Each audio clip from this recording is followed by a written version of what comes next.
এমন কি করছো? রান্না করছি। কি রান্না? ফুলকপি দিয়ে ফুলকপি আলু দিয়ে দিয়ে মাছের ঝোল। কি মাছ এটা? এটা হচ্ছে টুনা মাছ। টুনা মাছ। Tuna fish. 2 পিস কেন? 4 পিস ছিল, রান্না করে হয়ে গেছে তাই।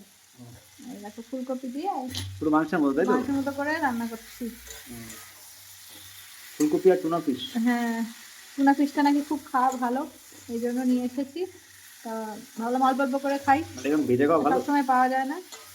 ভেজেই তো খেতে হয়। সামুদ্রিক একটু মশলা দিয়ে সামুদ্রিক মাছ পুরো মাংসের মতো লাগে। মাংসের মতনই, ওটা মাংসের মতনই খেতে লাগে।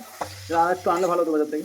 আর একটু আবার অন্যদিন আনা হবে। অ্যাকচুয়ালি এই মাছ সচরাচর পাওয়া যায় না, তো এই জন্য আনা কম হয়। তাও দেখলাম সেদিন কিনে নিয়ে আসলাম। আগের দিন রান্না করেছে, আজকে ফুলকপি দিয়ে রান্না করছে। ওকে করো। হ্যাঁ, ঠিক আছে। চলো। জল দিচ্ছ?